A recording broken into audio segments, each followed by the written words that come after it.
Next, we're going to have our panel on Can AI Save the Humanities? Or Can AI Save the Human slash ities? So for that panel, our moderator is going to be Randy Bass, who's the president at Strategic Education Initiatives at Georgetown University. Chesa Caparas, the professor at De Anza College. Joshua Sternfeld, the senior program officer at the National Endowment for the Humanities. Sarah Senk, associate professor and director of general education at the California Maritime Academy in the 3rd Senate District. And Pranav Anand, the faculty director of UC Santa Cruz's Humanities Institute and professor of linguistics at UC Santa Cruz. A powerhouse panel. Please welcome the panel to the stage.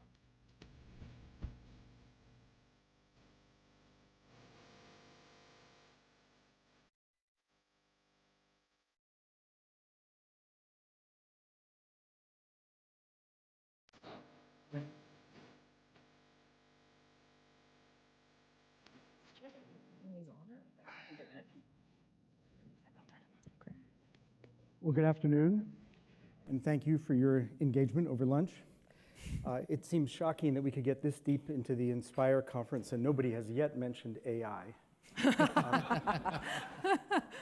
So we're going to end that. And seriously, we've of course talked about AI in all kinds of ways here in terms of personalization of learning, automation, impact on teaching and assessment, future of academic work, and so on. This panel is intended to take yet one more angle on the topic, the question of AI and our humanity, and the role and future of the humanities in that.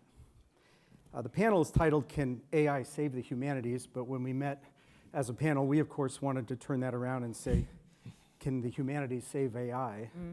Sort of like those rescue dog bumper stickers, who's saving whom? Or at least what the role of the humanities can serve in the integration of AI into the many facets of our lives and work.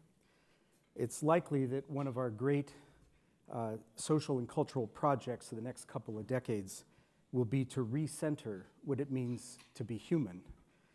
What is the role of the humanities in that project? And what might that have to do with the status and future of the humanities as a set of fields of inquiry in colleges and universities? Will AI usher in a new era of human culture and creative pursuit and breathe new life and relevance into the humanities, or will it have the opposite effect? So those are the questions we want to ask, and we have these wonderful panelists who you've been introduced to address them, and they represent, our folks here represent the breadth of what we mean by the humanities, and I just want to say like one sentence about that so we're clear. So by humanities, we mean, of course, writing and creative expression, but we also mean the many modes of research and inquiry, analysis, and critical and ethical thought that belong to the humanities, and then crucially, the interpretation and the preservation of the human cultural record. So we think of all that as the humanities that's in play in this discussion. So let's jump into our first question then.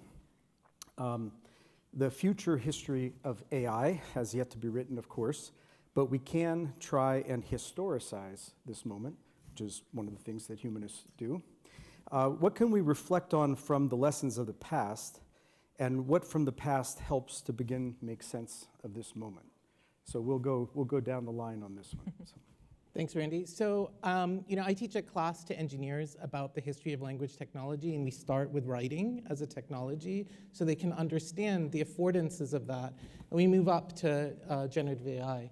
And so I want to say, Kim Wilcox talked about two technologies yesterday, that one is widespread literacy as a movement, and the other is calculators. And I think it's really hard to answer that question, but one thing that you get if you look at those two is there's always trade-offs, and we really have to be honest about those trade-offs. So just thinking about literacy, widespread literacy is pretty new. When Plato was complaining, literacy had been around for 4,500 years. But widespread literacy, not literacy of the patrician elites like him, only happened about 200 years ago because of institutions like us, public institutions. And that did all sorts of, brought information to all of us, but it also simultaneously created, a literate culture, and it moved us away from an oral culture, and that has negatives. We were thinking about that when we were thinking about podcasts a little bit ago. And then in addition, information doesn't have to be true, and information can incite people to violence, right? And so, the history of literacy is one that is written in blood, I'm sorry to say. And we sometimes don't talk about that.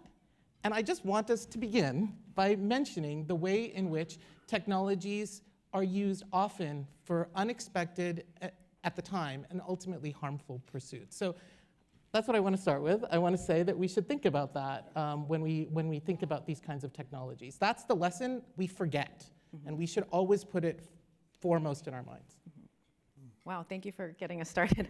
As an English teacher, I'm very much immersed in that knowledge that literacy is a form of violence, or can be a form of violence. And I also want to think about, when we talk about AI today, a lot of times most people are just talking about large language models, but AI is more than chatbots, right? We've had different forms of AI, from expert systems to predictive AI to recommendation AI. And that's the thing that I want us to focus on, is that if we think about recommendation algorithms, especially in social media, and the way that has forced us into these hyper-individualized silos, where if you compare your For You page to the person next to you, it feels like you're maybe living in different realities. And so I'm kind of concerned about that becoming part of the educational experience. I'm all for individualized learning, but I don't want it to be the point where students are having a completely different learning reality, or living in a different world than the student sitting next to them, or if they are sitting next to them. I mean, a lot of people at this conference have already said learning is social, right? And so I hope that we remember that, whatever shiny new tools come out, learning is still social.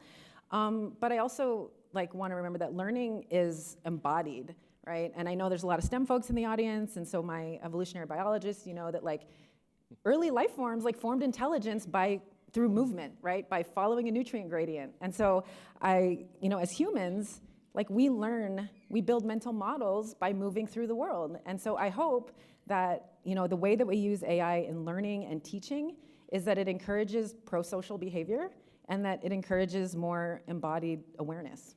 So, yeah. I love that, Chesa. That's great. I think last night it was Kim who was quoting Plato from Phaedrus, and I was smiling because when I teach composition and literature classes, but in my composition course, we start with this question of how the technologies we use to write and record ideas and conceptualize ideas end up shaping the possibilities of how you might think.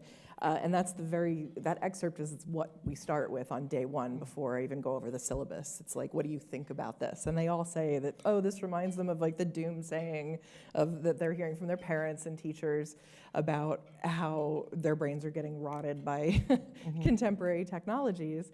And while I still think it's important, and we look at a bunch of texts in the class that do suggest that reading attentiveness is important, I think I like to historicize the idea that any kind of technological disruption has always carried with it apocalyptic phobias and feelings of uncertainty that I think it's very important that we teach our students not to fully give into at this point. I think it's that anxiety and the sense of this being so unprecedented that it's unimaginable. Well, I am compelled by some of my colleagues' arguments about that and how the singularity is near, right? I also think it's important to say that we have long histories of coping with technological innovations that seemed like they were turning the worlds completely on their heads, that seemed like they were rupturing everything that we knew before. And so having that sort of longer historical perspective, I find, is a way of adjusting attitudes that I'm seeing in humanities classrooms. Great. Well, first I want to thank Lark and Christopher for inviting me as a representative of a funder out here. I feel a little bit as a transplant, but I actually got my degree at UCLA, so it's a little bit of a returning home, so I'm very thankful for that. So as a historian, when we're asked to historicize the moment, that brings up a lot of questions. And I think we're all in agreement that we're in a period of profound transition in terms of how we acquire, how we produce, how we work with knowledge, right? And so I would encourage us to perhaps think about, one of those other profound moments of transition, and since we have a lot of scientists in the room, to think about that period of early modern science, right? And this is, sort of on the cusp of the scientific revolution. And it's such a fascinating period to think about because they're swirling so many different ways of understanding the world, understanding the natural world, of exploring the world, different epistemologies. You have, proto-science, but you also have alchemy, you have mysticism, you have magic, you have religion. And, and of course, the great thinkers that come out of that, Copernicus and Newton and Galileo and so forth.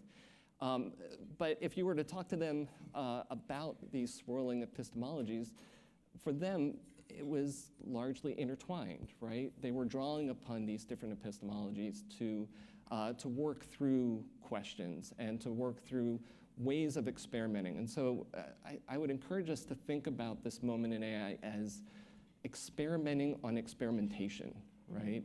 And there have been those comparisons where of drawing AI compared to, say, alchemy, and there's really interesting parallels there. Both are really engrossed in this idea of transformation. You have how do we transform lead into gold? With AI, you have how do we transfer data into gold? So I think rather than think of this moment as a foregone conclusion, it's really a moment of experimentation and trying new methods of how to understand the kinds of knowledge that is coming out of these new systems and these new technologies. And I think that's where the humanities really comes into play, right? I think the humanities can bring that level of critical thinking, the level of skepticism, the level of how do we frame the questions so that we continue that experimentation, that we continue to bring new ideas to the forefront, and perhaps move towards new theories and new methods. Great, thank you for that really rich set of initial perspectives. So then, and what you were, all of your comments, but where you were ending, Josh, brings us, then to the question of what is the value proposition of the humanities? Then what does humanities have to offer? And does AI, or we might call the AI era, enhance the value proposition of the humanities? And is part of that value proposition what the humanities can bring to societal grappling with AI? Yeah. So we'll start with Awesome. Chesa. Yeah, thank you. And I think we've heard that phrase value proposition a lot, but without like a real like deconstruction of like what we mean by value, because I think a lot of times it's like monetary value, but there's also like societal value and personal value, right? And for my other humanities folks, you majored in literature, you're used to this question of like, how are you gonna make money doing that? So like, we got this. We know. But I think what's interesting now with Gen AI is that question is starting to be posed more and more to STEM majors, right? You have Gen AI that can code, that can diagnose illnesses, like these kinds of things, these kinds of tasks that are, going to be, I don't want to say automated, but enhanced, whatever word you want to use, by these new AI tools. So STEM folks, as your students start getting those questions, tell them to come to the humanities and ask us, like, how do you answer this question of like, what's the value of what I'm doing? But I think the other thing that's coming up for me is like, when we see Gen AI and like all the hype around it, I think it's making us realize that like not all problems are technical problems. Like not all problems are about like just having the right tool. Because I remember early days of Gen AI hype, it was like, oh my gosh, now we can finally solve climate change. I was like, we've been knowing how to solve climate change, like stop burning fossil fuels, like stop cutting down trees to build malls, right? But it's more that they were societal problems, right? That we had tools to solve but didn't have the will to solve. So I feel like that is the value that the humanities brings to the table is like if you might have the tools to solve a problem, but you don't know how to talk to people, how to get buy-in, how to understand like human responses to these problems in a way that's effectively going to solve them. And on top of that, like as AI takes over like more tasks, we're gonna need folks with more managerial skills. And like, no offense, but technologists and technocrats aren't the best managers because not all problems are technical problems, right? So you need folks with like social and emotional intelligence to help solve these problems.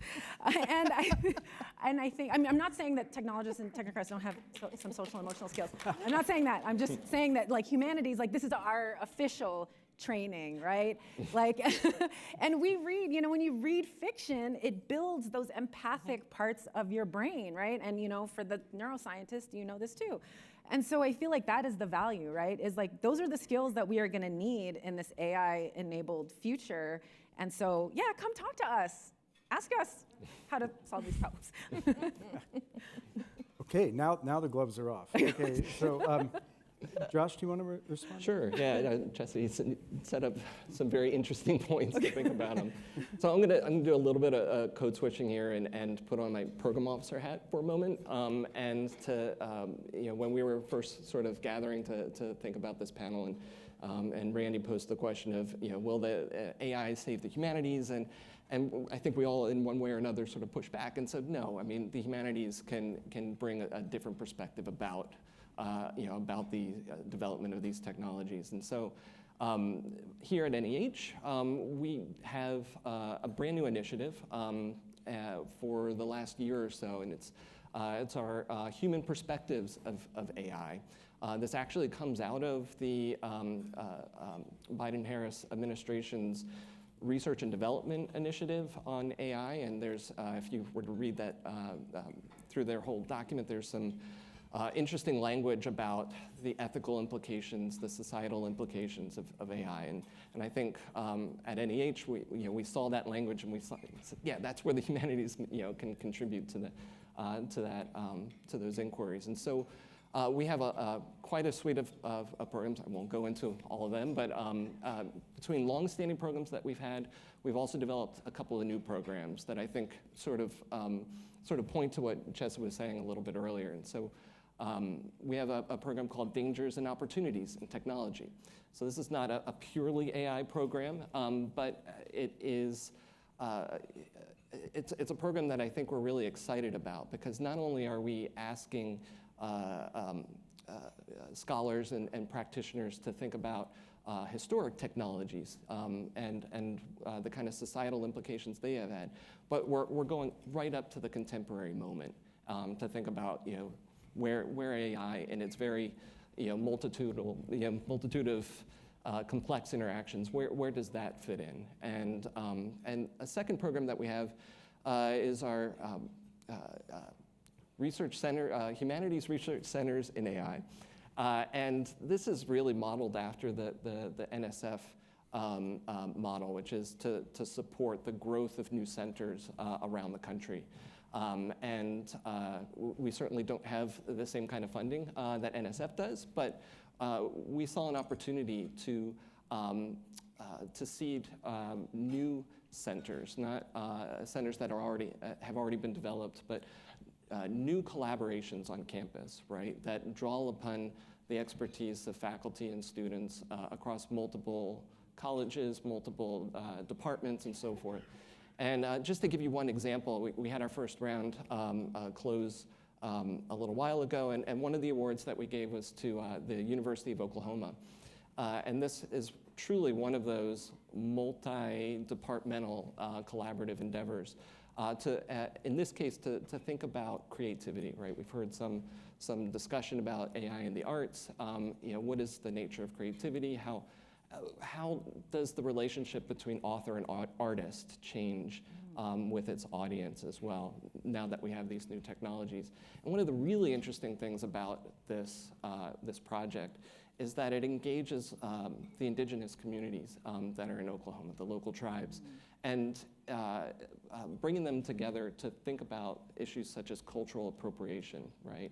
What happens to the data that goes into to train these systems, and to think through the multiple kinds of cultural ethnic perspectives that may or may not be represented in those systems? And are there ways of enacting change in how those systems relate to different communities? So. Great, thanks. I think we'll probably be carrying this value proposition question into certainly the next question and beyond. So why don't I go ahead and turn to that, but we'll continue to talk about the value proposition too. So higher ed, this is sort of the state of play question. Higher ed has had a couple of years to engage with ChatGPT and LLMs. What are the best use cases that you've seen in the humanities? What are you really excited about? What might we see in the future that we like? And what are the things that we might look back and say, oh, that was the beginning of our demise?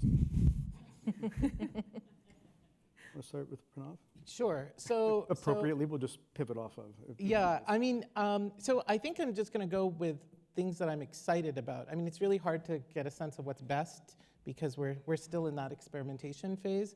But you know, I think we were all inspired by what Michael said yesterday in that first panel about how like writing is a kind of central figure in a lot of the lives of academics. And it's being challenged by these systems that can write like us. And so I think, you know, not just with assessment, but also with research, you know, it's really like a time to rethink the kinds of products that we might produce. I mean, again, to historicize, you know, the essay is something that was invented by Montaigne in like the 1580s, right? And it became influential as a new form of discourse, right? But it doesn't need to be the only one we have, and it shouldn't be. And so I've been really sort of inspired by colleagues who are trying to look for new kinds of approaches. So I think we heard yesterday from Candace about simulations that you can do with generative AI for medical training, but you can do them in all sorts of domains. We're trying to use them in my linguistics department to do fieldwork training because going out to a community with undergraduates is problematic because they can instrumentalize people. But great, instrumentalize the system first and catch all of those errors. And so we're learning a lot in that process and we're having fun with that. And you know, I think similarly, my colleague Ben Breen in history at Santa Cruz has been doing simulations with history exercises where he feeds in a bunch of text and then has students interact with them and then change them. As he says, the great thing about this model, and it's very humanistic, is that you can flip things really, really fast. And I think we're at a really interesting moment in terms of the affordances of the system. So, you know, Claude now has this artifact system, so you can build React applications with it. I did it with one of my kids. We built a board game. But the idea of students being able to do that is really exciting. And, you know, OpenAI just released this Canvas tool. So I think things where people can build products and they're humanistically informed and done by humanists is very exciting for me. I don't know what it's going to look like. And I lack the imagination, but I'm sure that these students who we said are, you know, they're swimming in this already, will come up with all sorts of innovations, and who knows who the next Montaigne is, right? But we have a moment of real innovation in terms of the kinds of products we produce. I was thinking too that the word essay, I think it comes from attempt. From attempt, that's exactly where it came from, because he was attempting to think. Right. So I think of that too, maybe there's ways of, rather than thinking about what the new essay is going to be, it's like, well, what was the original essay intended to be? It was not intended to be a finished product that you submit to get a score on your AP exam to get into college. It was meant to be an attempt and part of an iterative process of multiple attempts to think through thought. And so I think, is also going back to that first question, though, that some of that, thinking about those things and rethinking the way that practices have become entrenched, I think for me is what I'm most excited about. I know when I use it, mostly I'm at the CSU at a teaching institution, and so primarily I'm using this in my own hands-on experimental way at this point. But I've observed that I think that my students are able to so quickly get a clear sense about how archives get constructed when they are asking ChatGPT in my classroom what text it recommends based on the questions that they're generating in their like free writes, and it always mentions the same ones. And especially if I say we're at a maritime academy, it's like Moby Dick. And Heart of darkness. right, and so they get to see, and we have this kind of fun opportunity of interrogating how a canon is, what a canon is, and how a canon gets constructed. I think in terms of so I guess what I'm saying there is I think I'm optimistic about the way that these structures and the way that people are now conscious of the pitfalls of assuming a kind of uncritical stance that AI is going to democratize the internet. This is not 2006 anymore. Right now we know what happened. And that promise of democratization didn't really come to fruition the way I think people thought or hoped it would. And so I feel like we have the skepticism at this point in history to think about what that might mean for how we build tools, how we engage with tools. I don't know, I might be like a little too optimistic here, but yeah, go ahead. Yeah, I just want to jump in because I love how, we're talking about our students and like the iterative processes they go through. And I just want to highlight like one of my students because, I teach this class on, composition and composition and literature. And so the class is focused on animals and non-human animal relationships. I don't know, I get to choose a theme, so lucky me. But I give them the option to either write a traditional essay, like in our folklore unit, you can write an essay on a folklore that we read, or you can use ChatGPT to have it craft you a folktale about aliens coming to Earth and being surprised or shocked, appalled actually is the word for the prompt, at the way that humans treat animals. And I had a student, and I don't grade the output, I have the students like say, refine your prompt until you get a story that you really like. And then reflect on the process and tell me why you chose certain prompts and why you think you got this output. So I just have to like uplift the creativity of one of my students because he was writing this, and he said, okay, well, so I put in the first prompt about the alien coming to Earth, blah, blah, blah, and I noticed that it kind of reminded me of the movie Predator. So then my next prompt was like, okay, now write it in the universe of the movie Predator, as if the alien is the predator that comes. And then, and he's like, yeah, and I read it, and the dialogue was kind of boring. So then he's like, now write it, all the dialogue as Arnold Schwarzenegger movie quotes.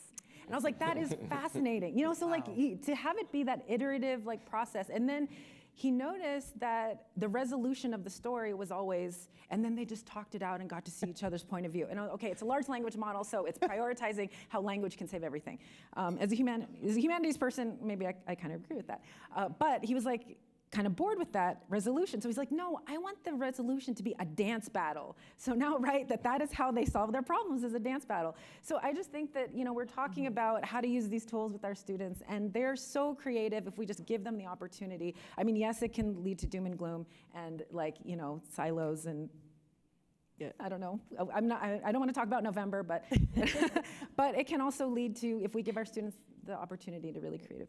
Randy, can I jump in out of order? Because I Sure. was just thinking, Chesa, when you were saying that to do that, you need to at least know the canon. And so, he needs to know the canon of like films in the 20th century with Arnold Schwarzenegger.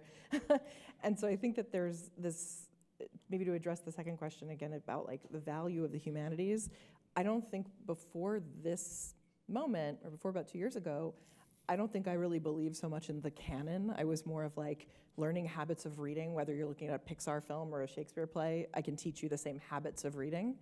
And I think I've really refined my own thinking about how having a breadth of cultural knowledge is so important for being able to get good outcomes from your interactions with large language models.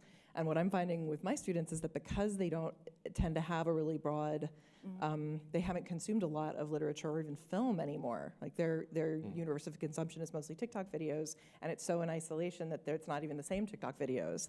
So without that shared knowledge, it sort of limits their ability to get what they want. So they might have a really creative idea, but without a way of articulating it in a way that's going to be legible to the system that is based on our systems right now.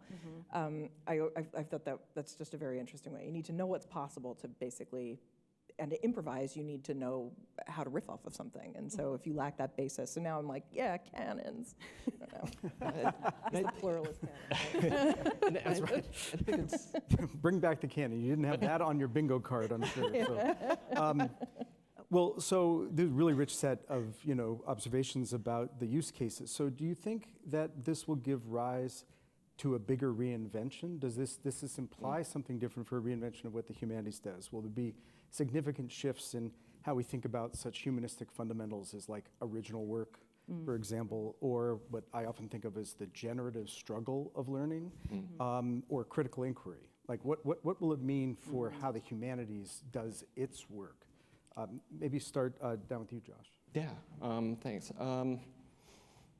Yeah, Sarah's got me thinking about canons, and just to kind of sort of piggyback a little bit about that, and to kind of address, Randy, what you're asking there.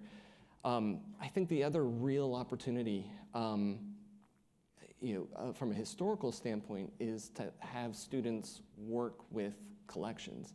So I come out of the division of preservation access, so we're 100% thinking about humanities collections, archaeological artifacts, archival records, born digital websites, and audiovisual materials. I mean, you name it. It really runs the gamut.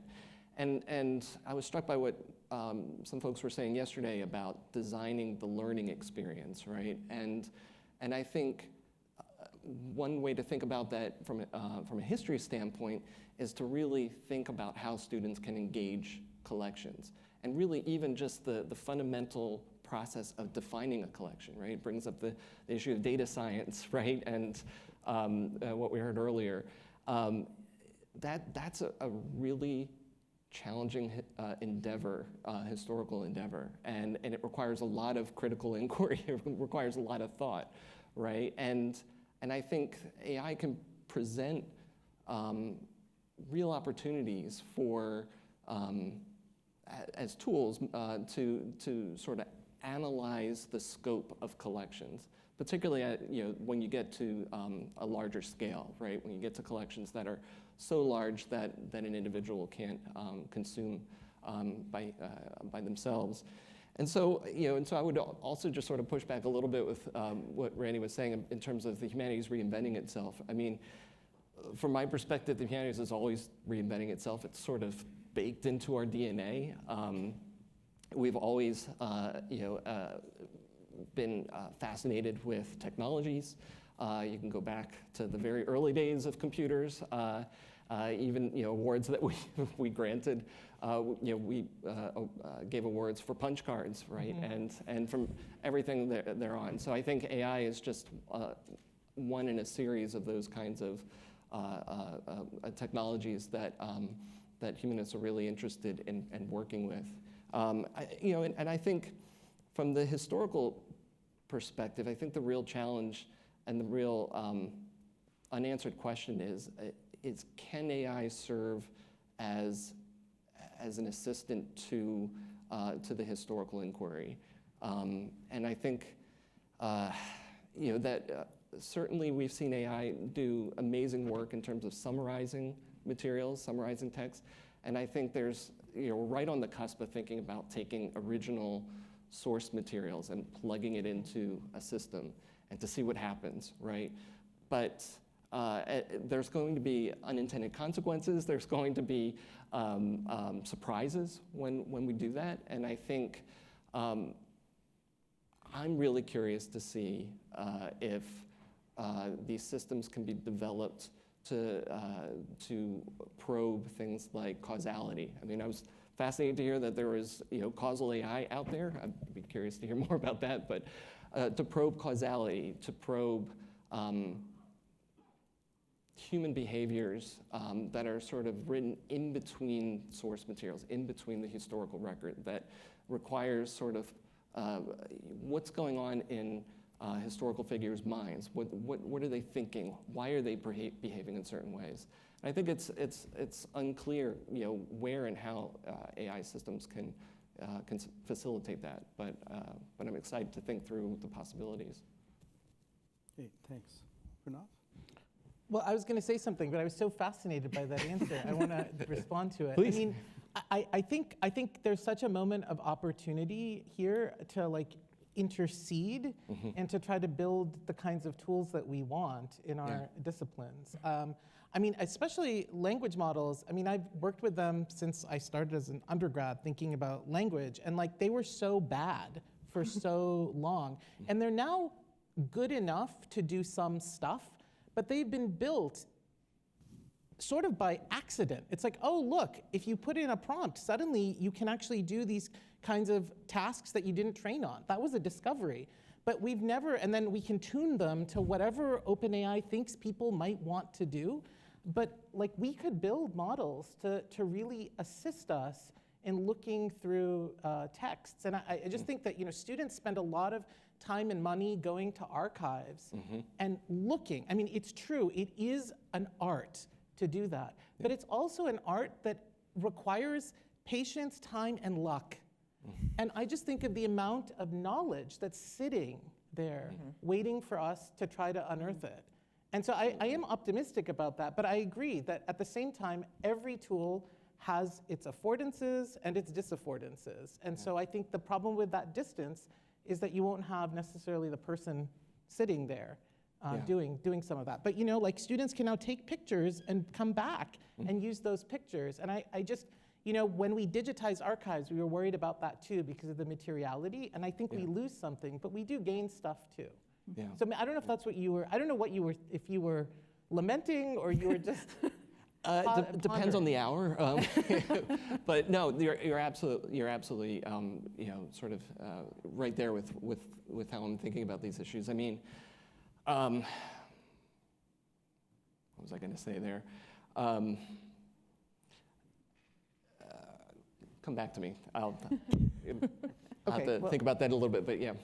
I know we're going now off book, but We're off book. I'm so Good. fascinated by both of these. And I was just thinking too, you want to go ahead and Got it. Yeah. go. So I think it brings us back to one of the issues that we've all talked about,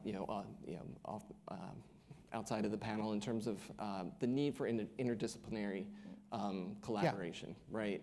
And we say that all the time, but I think it's and I think it's so vital, particularly as we probe the historical record, right?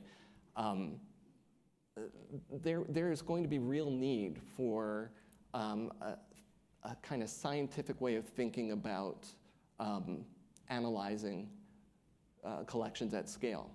And I think historians and folks in the humanities are fantastic about asking the right questions, about thinking through the ethical dimensions, thinking through where the biases may be inherent in particular collections.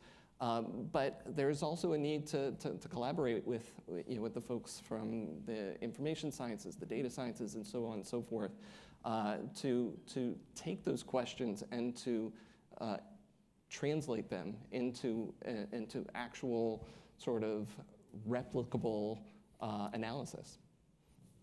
Can I say something really quick, Sarah? Do you mind? No, go ahead. In response to that? I totally agree. So the thing I was going to talk about was, I think we should not reinvent, but we should reach out.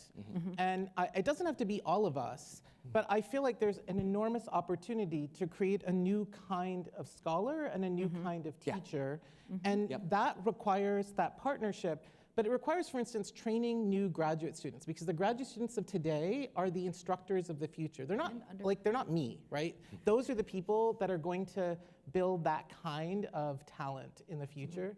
And so that's a hard proposition, because that means that we need to do a lot of work right now connecting with partners that don't have the same epistemologies that we do. And I think that's it's sort of exciting, but on the other hand, every attempt I've tried has sort of failed right now. Like the thing that happened in Oklahoma was because there was some long-standing collaboration going on. So these are going to take a lot of effort and time in order to find the right intersection of people, in order to do the training of the students of the future. And they're not going to be psychohistorians, but they're going to be, like, bioinformatics didn't come out of nowhere, right? And it is now a discipline in which people get training in two separate areas and a very, very healthy intersection. So I think it's possible. We've seen it.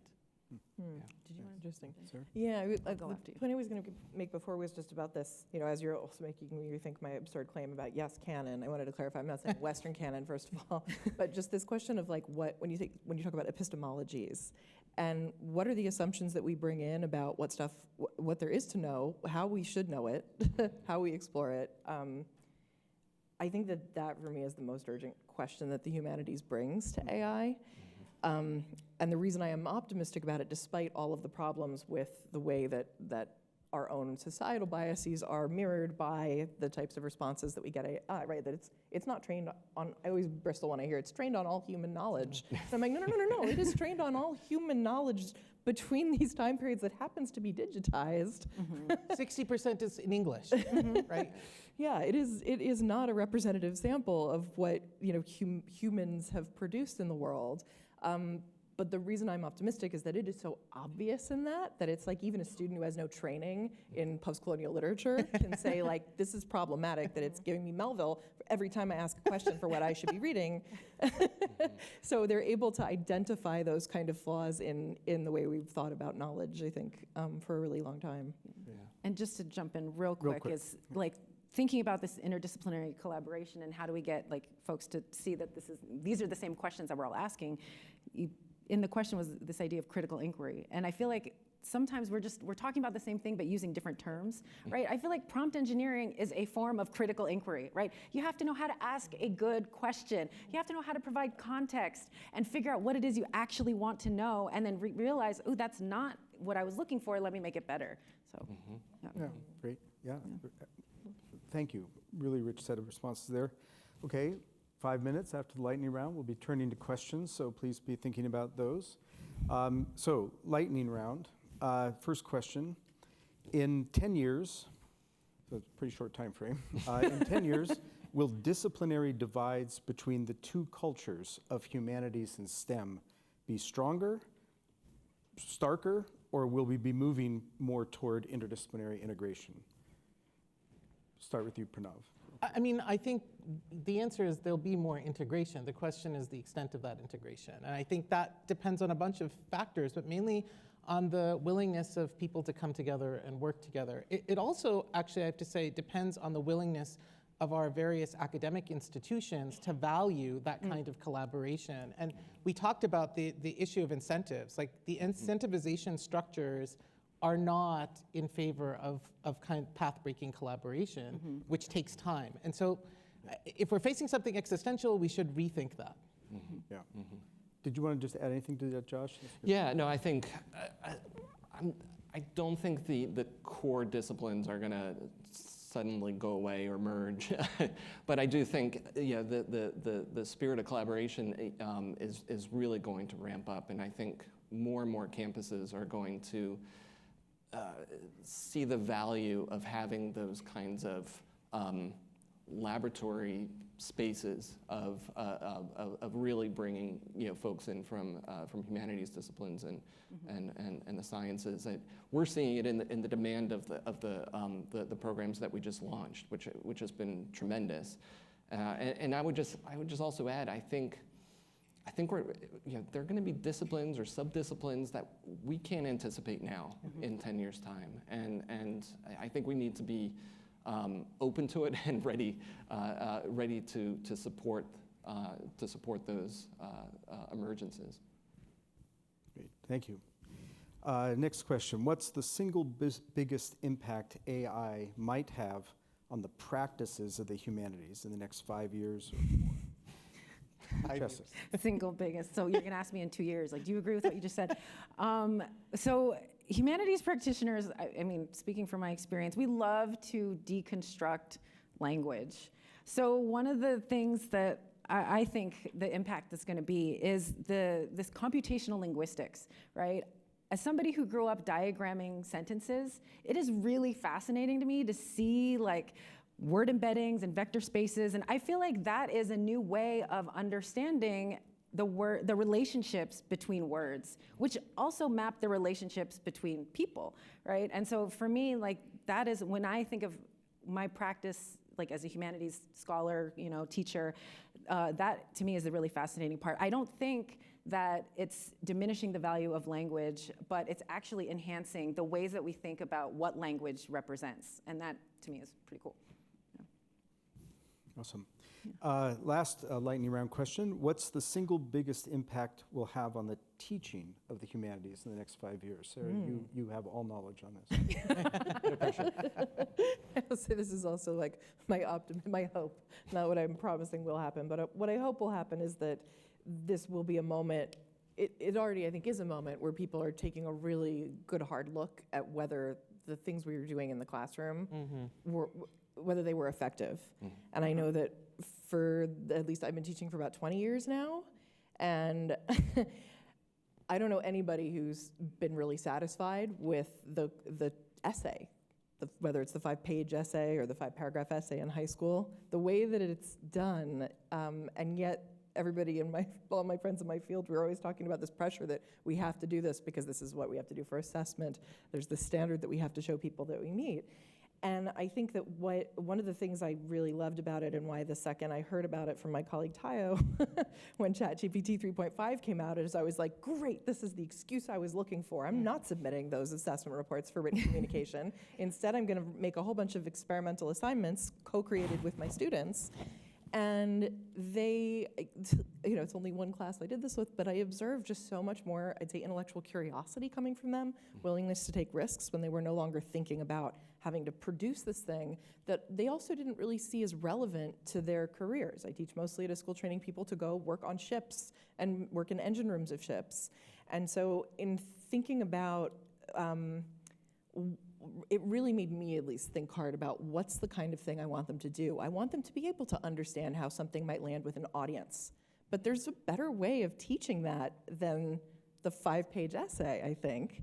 And one of the fun ways I've been doing it is having them put something they believe in ChatGPT and then asking it to give it 5 different counter arguments, or to analyze the language that they use, and then to give them some suggestions, like if you use this word, how does it summarize it? How can you basically use it to show like how the words you use are going to likely impact your audience? I love to ask it things how it will misinterpret stuff from, we're not talking, well, I've sort of transitioned into profession in general, but my favorite personal way to use it is to take all of my emails. I'm my Senate chair, and so I send a lot of angry emails.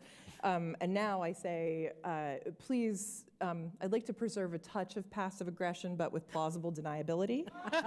And I can write what I really feel, and then have a selection on a spectrum of totally polite to horribly irreverent.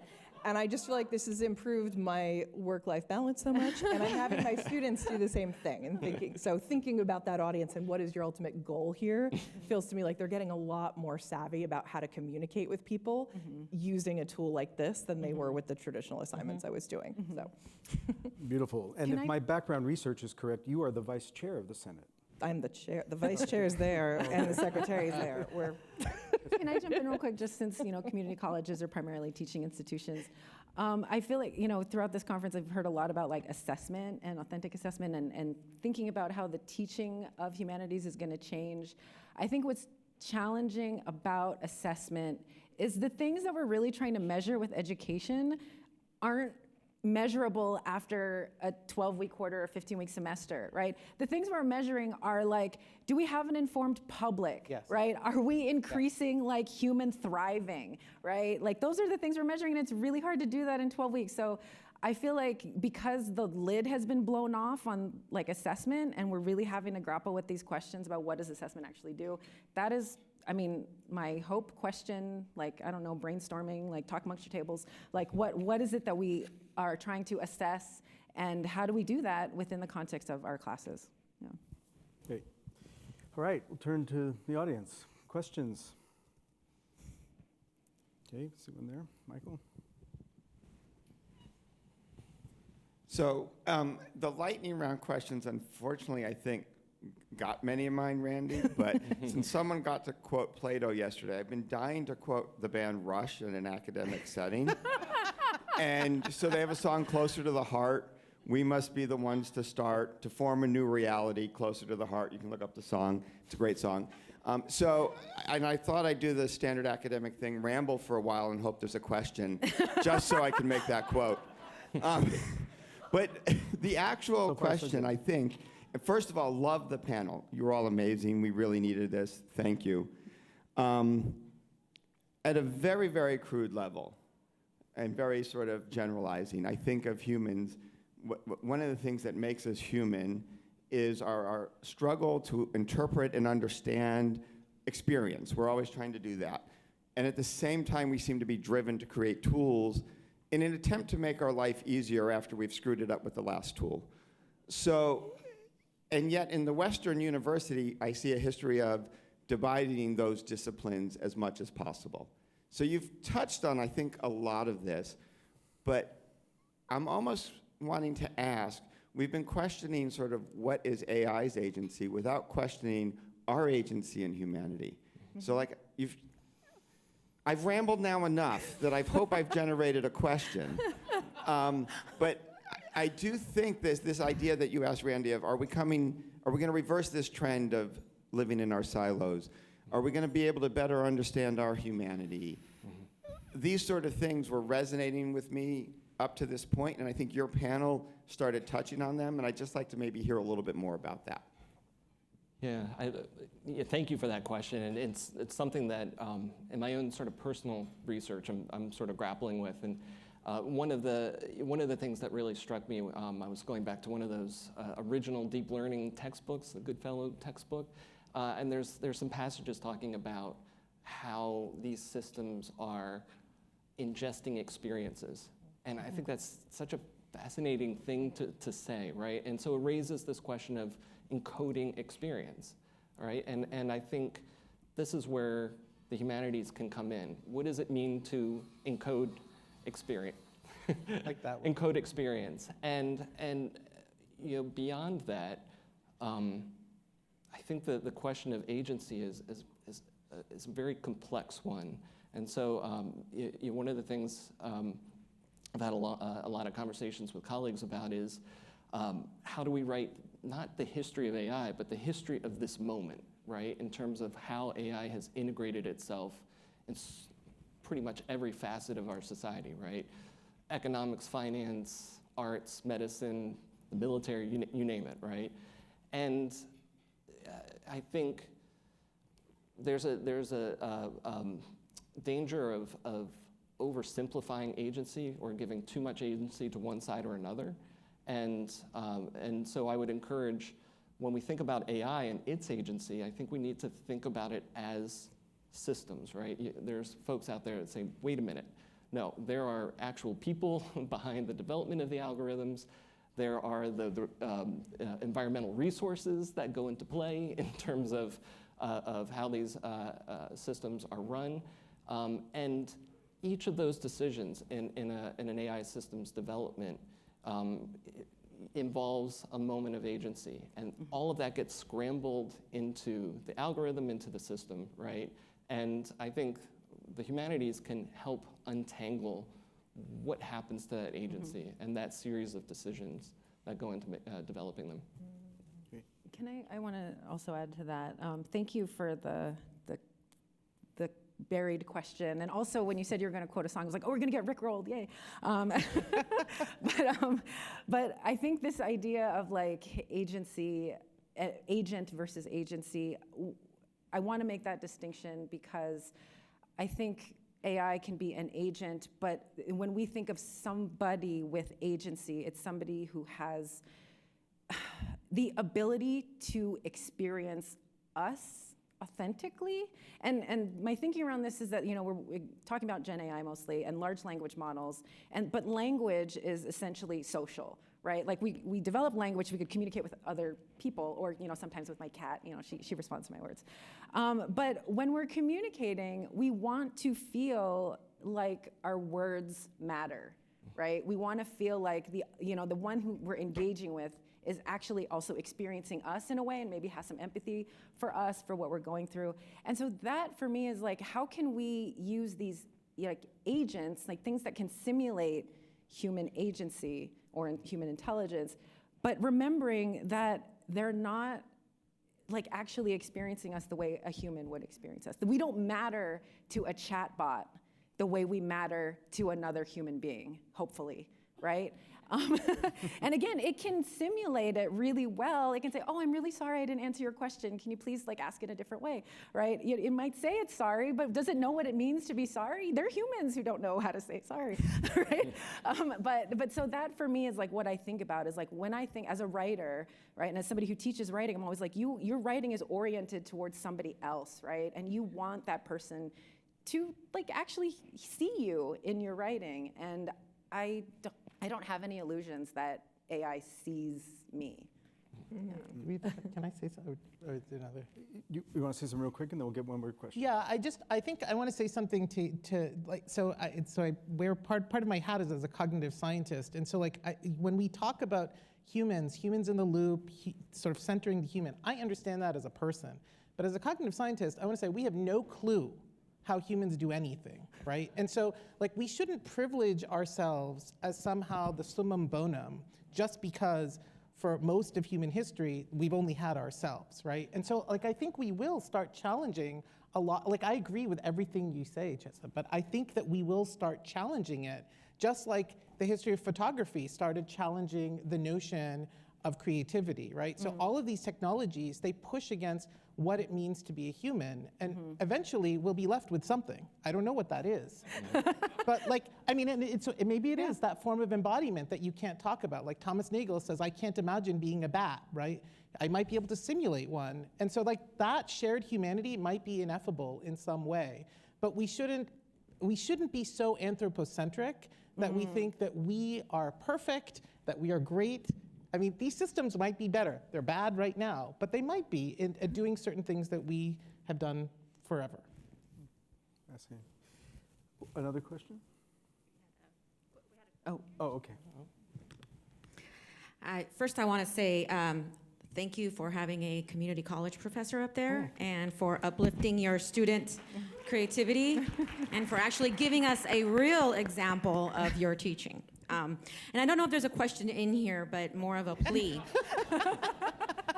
But, you know, I see Sarah and Chesa, you know, as practitioners of English and writing and literature.